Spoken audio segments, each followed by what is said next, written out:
Time is constant. We can't stop it. We can't control it. We can't change it. We can only make the most with the time we've got left.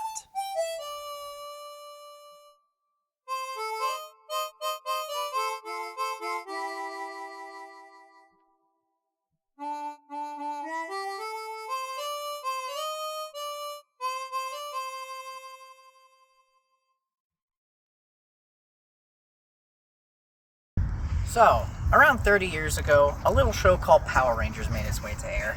Maybe you've heard of it. Now, I've talked a lot about Power Rangers on this channel before, but not a whole lot about the original series. The first season of the show started in 1993 and was a huge success, spawning a long 30-year-long legacy. But before all that, it was just a cheap, simple little show, adapting Japanese stock footage while also adapting to the ever-growing changes that this newfound success for the show brought in.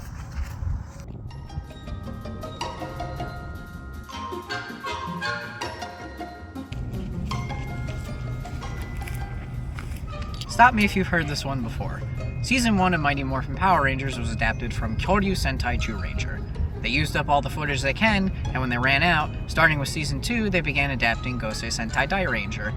They used the monster footage and the Zord footage, they turned Kiba Ranger into the White Ranger, and they wound up throwing away most of the rest of the show. In spite of the huge success of the first season was, they refused to pay the actors livable wages, and so 3 of the original cast members left. 3 new replacements were brought on in order to fill their shoes: Adam, Aisha, and Rocky. That's all in the past now. But there's no harm in going back to the past for a little nostalgia every now and then, is there? Today's subject, the Wild West Rangers, begins with Tommy showing the gang a rare cactus that he's planning to give Kim for her garden. Before she even has time to prick her finger on it like the last cactus she had in Bloom of Doom, Lord Zed yoinks the plan away and leaves a mysterious goop behind on the table. They bring Zed's ooze back to the command center, but Kim gets left behind, as she's sucked through a plot-convenient time hole. The time hole is a plot device that is quickly introduced, but much like a lot of life's obstacles and challenges, it comes without warning, without time to react. Nothing that can be done to stop it, and therefore leave us feeling helpless, trapped. Kimberly is sent back in time and finds herself alone with no one to help her. Nobody but some awfully familiar-looking fellows.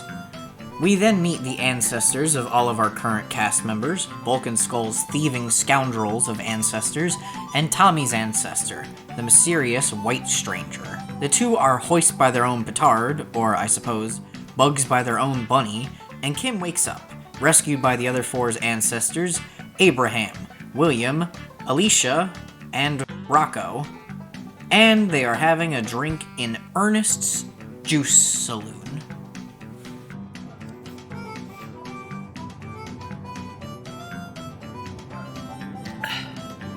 God, I love Power Rangers.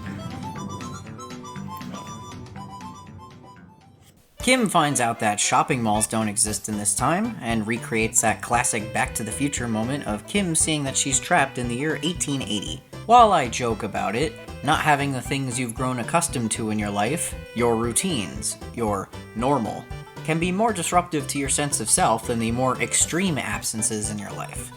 More importantly, this scene highlights the idea of being all alone, feeling as though you are yourself isolated and confused, even if you have familiar faces around. Trauma can cause us to not see the situation as it is and only play up the bad parts of a situation. The dramatic camera angles emphasize the sense of unease a situation this puts a person into. It's disorienting. While Kim is trying to get back to the future, Lord Zed sends down the Needle Nose monster who speaks like, "Okay, your Red Rubinus, adios!" And so the other 5 Rangers need to hold him off and defeat him and his caked up putties before he can disrupt the time hole. While the Rangers fight the putties, well, let Alpha explain it better than I could. Aye, aye, aye! Goldar and his goons are heading straight for the time hole! Now, it is interesting that, rather than let things play out in the past as they naturally should, Goldar and his goons, are going to try to travel back into the past and try to use their modern perspectives and goals to shape that past. In that same vein, Kim also has to contend with the past trying to change her, and her needing to stay resolute in her commitment to being herself. Nobody ever tries to force her to conform or change herself to try to fit into the past. She's allowed to take a modern look back at the past and see what could or could not be done differently in this era. This is immediately evident by how Kim dismantles the Bulk and Skull characters' attempt to stick them up at gunpoint with a clean and concise kick to the face. Unfortunately, much like modern corporations and their penchant to dip into the well of past nostalgia, they can't leave well enough alone, and as the past is infected and changed by the future, the putties invade the past and begin to ruin the safety and sanctity of the past, followed soon by Goldar and Needlenose. And in much the same way those two do not understand the dangers of leaning too hard on the past and not living in the present, Zed and Rita never quite learn the lesson of what ramifications could occur if they meddle too much in the past. They never realize that they could possibly be erased too by their own actions, as they are blinded and short-sighted by their goals and ambitions.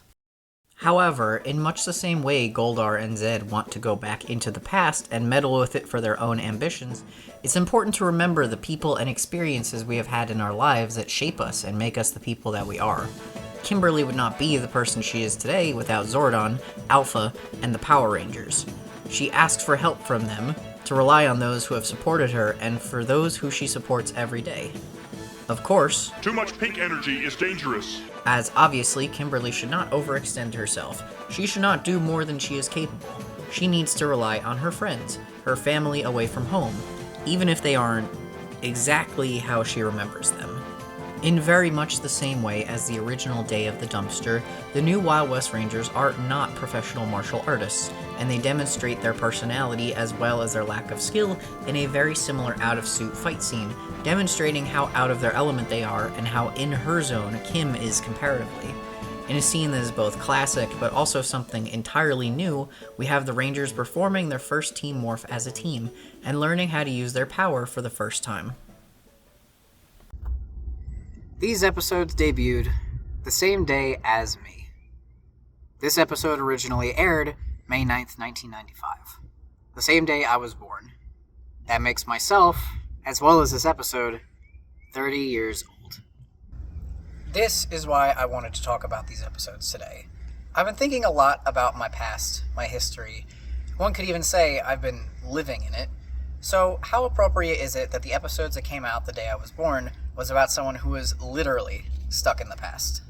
The newly christened Wild West Rangers morph, they fight, they win, despite never fighting a fight before in their lives, and they drive back Goldar and the monster in a classic Western-style shootout. With all that excitement over, we return to the status quo in the present day, and the familiarity of the Thunder Zords and the White Tiger Zords signal to us the end of a long-fought battle. After the fight is over and Kimberly returns to the present day, we make sure to end our story with a sense of optimism as the Wild West Rangers look on to the future and the hope that they have in both it and their new friend, Calamity Kim. The past is in the past, and while it can't be changed, we can look to the lessons of the past and carve forward a path to a brighter future using that past experience.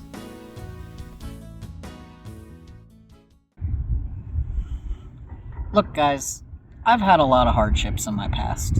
As much as I love making videos on this channel, ever since starting up content creation again, behind the scenes, I've been dealing with a lot. But who among us hasn't suffered or struggled? Who hasn't wished they could just go back in time and change history for the better? But, much like Zed and Goldar learn, we can't go back and change history to the way we want it to be. Whether it's graduating school, finding a job, finding love, or even trying to conquer the earth like Zed wants, we can't go back and change things to the way we want them to be. It can be fun to enjoy a nostalgic VHS tape from our childhood, but eventually we do have to leave the past in the past as we move forward towards our futures, never forgetting the past, but not being stuck in it. Thank you guys so much for being with me on this journey, and I'd like to keep moving forward towards my future with you guys. So thank you all so much, and have a great rest of your day. I call on the power of my Super Mega fans. Super Mega, Jim Bevan.